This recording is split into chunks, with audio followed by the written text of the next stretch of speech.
You're with Julian on the Brown Note, and given I did a roundup of the first 6 episodes of probably TV event of the year, The Last of Us, the adaptation of the video game.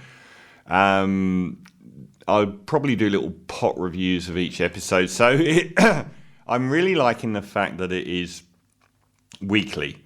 So you cannot binge anything. You have to wait a whole week. And unfortunately, with episode 7 called Left Behind, that has worked against it. I feel like this is the kind of episode that if you were binge watching would fly by without anyone noticing. But when you wait a whole week, you constantly want the gratification of a big episode. That really didn't happen this time around. So they did this in episode 3 where they left Bella Ramsey playing Ellie and Joel being played by Pedro Pascal. They left their story of wandering America in a post-apocalyptic zombie America, trying to get her to a group of rebels that can replicate her blood, as she's the only human being that is immune to the zombies. And they did this whole episode 3 where that story stopped and we had the Nick Offerman story, and it was very, very artistically successful. I think this time around it hasn't worked.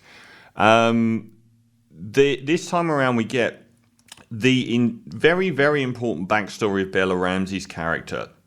So it looks like kids who've lost their parents end up in like military schools to foment the government, the militarized government trying to keep control of cities and urban populations, being fought by the Fireflies, who are the militias, and there are more disparate groups of militias and so on. So they take all of the kids that have no longer got a home and they train them over years to become the new soldiers. And that's where Bella Ramsey was. And this time she was with Riley Abel, the character, played by actress Storm Reed.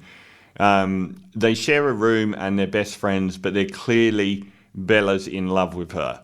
And at the start of it, the Riley character has vanished, and the Bella Ramsey character gets into a fight in the gym where it's clear that she is a problem student, and the guy that runs the place, the colonel or whatever his rank is, says to her, look, you've got 2 options here. You can carry on doing what you're doing, and the girl you beat up righteously in the gym is going to be your boss, and you're going to be cleaning toilets, or your intelligence could make you an officer, and you've got, nice food, nice bed, and you are her boss. She agrees that sounds like a much better option. Then we get the Riley character creeping into the room at night. She's gone off for 3 weeks. Ellie thinks she's died, but she comes back and says, no, actually I went out and I joined the Fireflies. We later find out the reasons why she left were actually quite prominent. I mean, she was given her future in the army, and it wasn't good. So she quit and she left because she only had a couple of months left before she was going to be deployed in an absolute rubbish role, and she didn't want to do it. So she's ended up joining the paramilitary group, the Fireflies, and she wants Ellie to come with her. And what transpires over the course of the episode is they go to a deserted shopping mall, which has been off limits because it's full of these infected zombies. And Riley says, no, it's not actually. It's actually just off limits. So they go in, they turn the lights on, and they go through everything from an arcade playing Mortal Kombat, of course, Ellie's favourite, to riding a merry-go-round, and undoubtedly the funniest, warmest bit, and stairs that move. Because, of course, Bella's whole life, she's not seen the Western world in the same light that we have. Everything was destroyed by the time she was a teenager. So, yeah, an escalator is the most mind-blowing thing she's ever seen.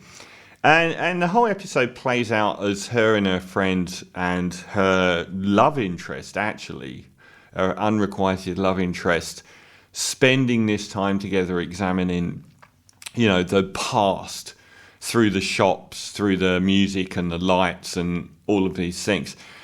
Unfortunately, there's really annoying group of people online now that are so binary in their opinion. If you don't like this episode, you're a homophobe, apparently. It's got nothing to do with it. It is just the weakest episode. I found it quite boring and repetitive. It often looked really nice, and I think the whole shopping mall metaphor was a good one. And their relationship and their performance together was good, but it felt like it went on far too long. It felt really repetitive. I feel like this episode would have been much stronger because at the start we see that Joel has been very badly injured from the previous episode, stabbed in the stomach with a knife, and he's at death's door. But we only see him at the start and the end for a few minutes, and it is undoubted that every second that you spend with Joel and Ellie is far more compelling than every second you spend with Riley and Ellie. I feel like they could have pulled this one out much better if they'd have done a 50-50 split between the time Ellie spends with Joel and the time she spends with Riley. I think that would have actually balanced it out a lot better.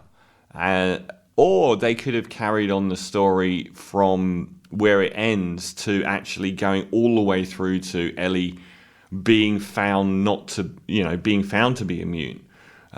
Instead, the range of the episode was fairly limited, and it almost attempts to do the thing that episode 3 did, which was tell the whole story of a relationship, but it just wasn't quite there. It felt more like watching Stranger Things.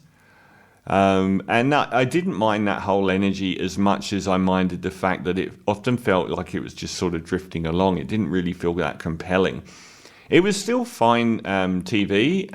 The performances were fine, but they felt less stakes than the rest of the series. And I think that at this stage of The Last of Us, episode 7 out of 10, that kind of stop, that immediate stop in the story after the last probably 3 episodes was a bit of a mistake. I thought that it really did feel like filler.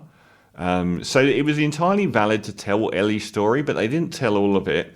And I actually think that they misstepped a bit by how repetitive the episode was. It felt like you were constantly retreading the same sort of environments between Ellie and Riley. So it was still good TV, but when you wait a whole week for something and you don't get any real satisfaction out of it, it can feel like a letdown, and that people will pass this episode over. So still good TV, but in the context of where we are in the series, I'm going to give The Last of Us episode 7 Left Behind a 6.5 out of 10, which would be my lowest score so far after a run of like 8s and 9s. I don't think many people weren't disappointed.